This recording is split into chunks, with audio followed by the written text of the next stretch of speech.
We're waiting, obviously, on our schedule for Tyler vs. Rhett, but Tyler is currently 1-1 with Strelok, so why not go ahead and cast that game? That is correct, and big thanks again to Total Biscuit, who was the official caster to this event. For any of you who don't know, Total Biscuit is down in Hall B, at the Steel Series booth, so definitely go check him out. So we'll be casting alongside him in parallel, so you can definitely check out his stream. He is the Cynical Brit, no doubt. And it looks like it's going to be Tyler versus Imba Strelok. They're currently tied 1-1. The map is going to be Metalopolis. And just a quick note of information of how this series went. Strelok lost the first game. Tyler took that down quite convincingly. Second game, though, Strelok came in with the powerhouse style that he is and took that game. And now we are going into the third game. And this is going to be proved to be quite interesting. Once again, we are on Metalopolis, Sean. Yep, we got Imba FXO Strelok at the left position as the red Terran. Down south, we have Liquid Tyler as the blue Protoss. And honestly, in these positions, I'm always going to be a little bit more comfortable as the Terran player simply due to the ease of those medevac drops. The whole game revolves around medevac drops, basically. And when you have such ease to do so, it's going to be so hard for Tyler to defend, especially if he's going to have to try and get this third base up and try to defend there, and then all of a sudden a medevac comes in the main. Very, very hard to deal with. So it looks like we now have that pylon finally going down for Liquid Tyler. Interestingly, not going to be placing that anywhere close to his ramp. Generally don't want to do that against Terran players, only against Zergs, where we really need to constrict that movement. But against a Terran player, any aggressive Marauder opening those gateways, if they're close to the ramp, can be a little bit of a vulnerability. We see Tyler going for a very, very normal gateway on 13 of 18 supply, sending that probe out to scout in the left position. Now, I do believe this is the GSL version of Metalopolis, so no close spawns are allowed. We see Strelok building his barracks a little bit far back, but we've seen a lot of Terrans wall themselves off with just supply depots, so that way they can hide whatever opening they're doing in their own base. That's interesting, actually. Strelok kind of missed gas. It looked like he was going for a mineral-only style, and then added on a little bit later, which I'm not sure if that was a mistake or intended. So we'll have to see how this game develops from here. But it looked a little bit slow here. As you can see, the minerals are so high when he should have been quite low after getting that orbital command. And at the same time, we do have, well, the cybernetics core should be going up now. There we go. And the probe being chased out. This is actually one of my favorite timings that I believe Strelok is doing. If you build your gas geyser at 14.5 food, look at this, right when the Marine finishes, you have just barely enough for a tech lab. And now, generally, players will pull units off gas at this point if they're going for some sort of very, very fast expand. But even then, you can go for a pretty typical Marauder opening, and you essentially just get about 40 extra minerals by building this gas geyser a few little teensy bit too late. But look at this, a Reaper coming out from Strelok. So very, very crisp timing on that gas geyser. We see that Marine down at the bottom of the ramp. Tyler's second gas is down, so essentially anything is still possible for either player. And Tyler actually going for a sentry first, which is kind of interesting. And that's going to be in a lot of danger, really, if this Reaper gets in there. One Reaper will kill one sentry. So he's got to be careful with that, and he only will have a Zealot to back up, so this Reaper could potentially do a lot of damage here. And as you said, we are going to be seeing this command center, though he's still in gas. Now, I think what Strelok's going to end up doing is get an extremely fast stim upgrade, and now, yep, there's the stim going down. Pretty much any early push is more easily defended with that stim, and you know, as we were saying before, you don't become a really good player by winning games. You become a good player by not losing games. Everyone can win a crazy game, but it's only the tip-top players who know how to avoid losses in all circumstances. That's why we see that one Reaper scouting along the fringes for some sort of proxy Stargate, but as it turns out, the Stargate's right there, Sean. I know, and this is really interesting. The waypoint directly into the base of Strelok. Will the Reaper be able to get that information? This sentry is in good position if the Reaper tries to go in, but currently Strelok is playing very dark at the moment, has no idea what Tyler is doing, and this could potentially be quite bad for him. Given the fact that we're seeing Tyler make a lot of sentries, yep, sentries and zealots plus phoenixes, one of the trademark styles that is very, very Tyler-esque. No other players really frequently use that. We're seeing a lot of Marines get produced by Strelok, but given the fact that the zealot sentry composition is so potent against that, it'll be very, very, very easy for Tyler to get some pretty early damage. Factory going down right now for Strelok. Just Marines in production. We haven't seen a single Marauder get produced yet There's that one Phoenix marching on around, getting a good look at what's going on in here. Strelok's command center now upgrading to orbital command. Nothing too out of the ordinary at this point. Now, scouting completed by that Phoenix will retreat and go match up with his pair right here, the other Phoenix, and he will go ahead and put this Nexus down here, and Strelok has a SCV on patrol move and gets exactly the information he needed with that, and he gets that, and at the same time, he wouldn't be, well, it wouldn't be too far away for him to move down his own command center. Now he's got that confirmation that the resources have been gone into that Nexus. And I mean, I really, really, really love the use of these Phoenixes for Tyler. Even expending one of those Graviton beams just to pick off the Reaper. I mean, very, very smart play. The Reaper is so effective at being able to do a lot of damage. Just in terms of scouting, we see that that factory now is getting the reactor, the starport going down as well. And it looks like, oh, 4 in the gas geyser. A bit of a mistake there from Strelok there. And Tyler might be going for an early push. This is interesting because the SCV scouted the Nexus, the SCV was then killed off, therefore Strelok's like, okay, cool, you're just going to go ahead and expand from here. But now we're going to have a lot of pressure being put on to Strelok. Though the good thing for Strelok is he still has his command center inside the main and still has this bunker up. Oh, and some nice sniping. Tyler almost loses this one back Phoenix, and you know, it's kind of interesting. I feel like Strelok's going a little bit into autopilot mode. Autopilot, that is getting the starport up after the 3 barracks. But keep in mind, Tyler's making lots of Phoenixes, so he can easily snipe down a lot of those medevacs that are trying to float on in. We see the Phoenixes still doing a good job of pinning all those Marines back, but there are a ton of Marines out right now. Now we see that robotics facility going down for Tyler, playing very, very much so his trademark style.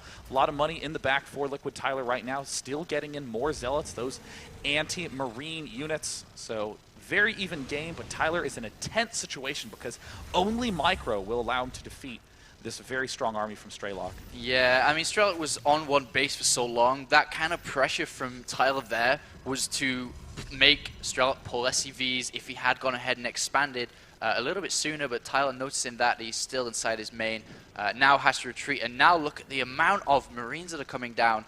They do have the stem as well. Combat shield not going to be done by the time he gets there, but these 2 medevacs are going to be really important here. Now let's see when Tyler ends up seeing it. It looks like he still has no idea this attack is coming. There's some Marines getting rallied, and Tyler will pick those off. But there's the surprise. Tyler has all his units at the back of his base. All these probes are going to go down. Oh no, Strelok already getting some good damage dealt, but no, he does not want to move into that position. A perfect force field cutting off all those Marines. Another phenomenal force field. Tyler is going to be able to do a ton of damage with those Phoenixes. Speed, he can easily pick off any of these Marines that are trying to retreat or fly away. It's less damage than, or more damage than Tyler would have liked to take, but look at the easy cleanup from Tyler. He's cleaning it up. Very, very nice play there from Tyler. Awesome play by Tyler. The problem is there is a drop inside the main as well, doing so much damage here, picking off a Stalker, killing a lot of probes, and oh, he's going to clean this up as well though, but I think the damage has been done. A lot of probes were killed in that dual attack, and now we have Strelok capitalizing on that and even getting up a fast 3rd command center right down here on his natural. I mean, one thing that's definitely a big problem for Strelok's position, he's only killed off a couple of workers. I mean, 8 workers total, generally good, but the fact is that he lost 3 total medevacs, 2 at the front, 1 at the back. We see Strelok continuing to produce a lot of units, but look in this unit counting station, just 2 medevacs and 8 Marines. Meanwhile, Tyler, 3 Zealots, 1 Colossus, 6 Stalkers, and those pesky Phoenixes still poking around, even forcing Strelok to make these turrets that he really does not want to build. So it looks like Tyler's control style is working very, very effectively. Yeah, as soon as that attack completed, he spent a lot of Chrono Boost on his Nexuses to replenish the probes that he lost. Now that he's got up a little bit with these probes, he's going to go ahead and Chrono Boost this Colossus and also the Thermal Lance out, because that's going to be key in fighting against this many Marines to get that Colossus out and be able to do critical damage.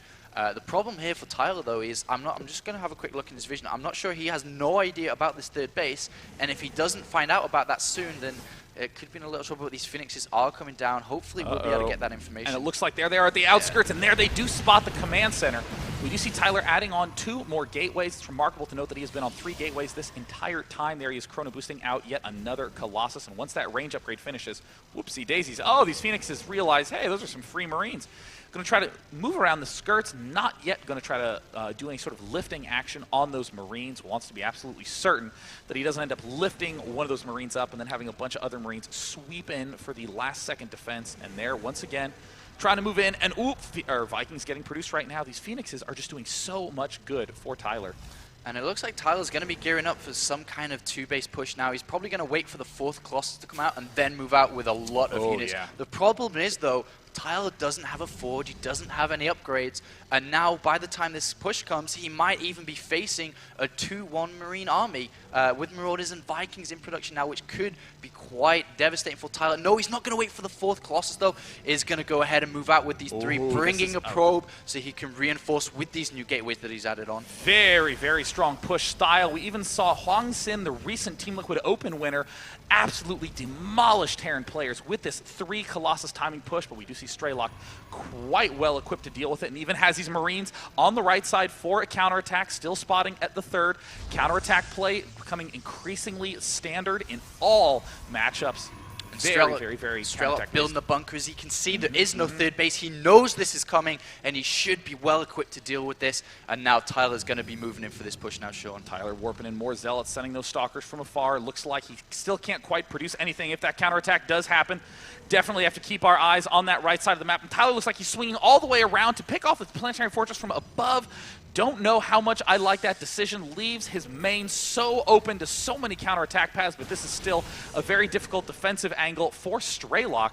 So now we're seeing those Colossus begin to work through the Planetary Fortress from afar. There are all the units moving up, and it looks like getting caught at a very nice angle. Tyler able to deal a ton of damage. There are the force fields, but one of those Colossus just sweeps up to the front. We see the counterattack is going to be able to do a lot of damage at the natural expansion, but meanwhile, in the main attack at the front, the Vikings are the ones really helping this army stay alive. Can they pick off that last Colossus? No, they cannot. Tyler able to deal a lot of damage, but losing tons of workers at the back, trying to warp in more units to help his Expo stay alive, and Tyler realizes the position he's in and is going to just try to pick off the front, but will he lose this one naked Colossus over there? Oh my gosh, Strelok doing so much damage with this drop.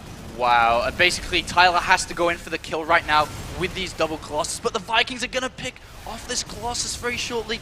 So close. Tyler has to do damage now, otherwise he's going to lose this game. Tyler is just in a very tight spot. He has the power units up. His opponent does not really have that much for defense, but look at that macro. 13 Marauders, 6 Marines. Strelok utilizing the power of counterattack so beautifully. 4 sentries, another Zealot has been warped in. Tyler returns back to the position to try and continue with this attack, but I don't think he has enough anymore. There's just too many Vikings out. The Colossus are going to go down ever so fast, and these Marauders, 1-1 Marauders versus 0-0 upgraded Protoss units, is going to be very difficult to engage here, especially because this is all about position, and Strelok has it. And there it is, the attempt by Tyler to break through, but look at that, 10 Vikings out right now. Huge damage being dealt by Strelok. Tyler trying to pick off these Vikings, trying to let that one Colossus stay alive. But after picking the Vikings off, everything is gone. It's just Marauders left. Tyler getting overrun, and there is the good game. Tyler gets taken out 2-1. Tyler, who is well known for being a big crowd favorite at pretty much any event that he goes to, but has really been struggling to perform well as of late. His Protoss vs. Terran, I honestly think is his strongest matchup by quite a long margin, but ends up losing that series even though he came up with that first win. And I'm really gearing for Tyler to do well in the tournament. It's been a long time since he's really got the success that he kind of warrants. Looking back at his history, I mean, MLG Dallas, he did good in 2010. He did very well in Dreamhack Winter also, but then since then he's just dropped out of everything. He's outside the top 10 in every tournament he finishes in. Where on the other hand, we're looking at Strelok now, monstrous 8-1 record in NASL, in one of the hardest groups there too. That is insane. And then he won the HD tournament most recently with a win over Damagra as well. Strelok, a monster, is absolutely insane Terran player. Yeah, I mean, and one thing that I really like about Strelok is he's very good at that the later game tactical decision making, because I mean, I think that the first struggle that all the players had when first playing StarCraft 2 is no one really knew what to do, you know? And then people slowly figured out, you know, 3 barracks and then the double medevac timing works out really, really, really well. However, then Protoss started to figure all of that out. And what is it that helped Strelok win this game? Well, it was that great defensive positioning and the fast third, plus that counterattack setup. That is the Strelok that was so successful in the Brood War days. Had the same setup as everyone else, but always made those units do a lot more. Relentless dropping in that game. Very, very impressive play. Strelok, I think, is a player you should look to do very, very well in this tournament. Indeed, Day 9. And just to bring up the point about that matchup as well, is that it's so positional based. You actually can't engage a Protoss army, and you can't engage a Terran army if you don't have position. So actually looking at that game and where these attacks happen, that movement from Tyler with that first push when he swung around the back, I thought that was a really smart move to outposition Strelok, but he just didn't have the upgrades. He fell behind short in them. And Strelok, very smart, saw exactly what was going on and reacted very fast. And I think that we're going to be going into another game pretty much immediately. Well, it looks like Tyler is going to be taking a brief break after that game because that was a very long series. The entire series took, it looks like, 1 hour and 20 minutes to complete. So we will be taking ourselves a very short break. Whatever you do, do not go anywhere because we will be having, it looks like we're doing 12 total matches today. Tyler versus Rhett, and then we're going to be doing Morrow versus Braddock, Sake versus Damaga, Naniwa versus Rhett, and all that is before lunch. So make sure that you get yourself a nice little sandwich, maybe some Dr. Peppers. You can continue to have as much energy as you can. Do not go anywhere. I am Day 9. And I'm Diapollo. And this is the Dreamhack 2011 Summer Tournament. Don't go away.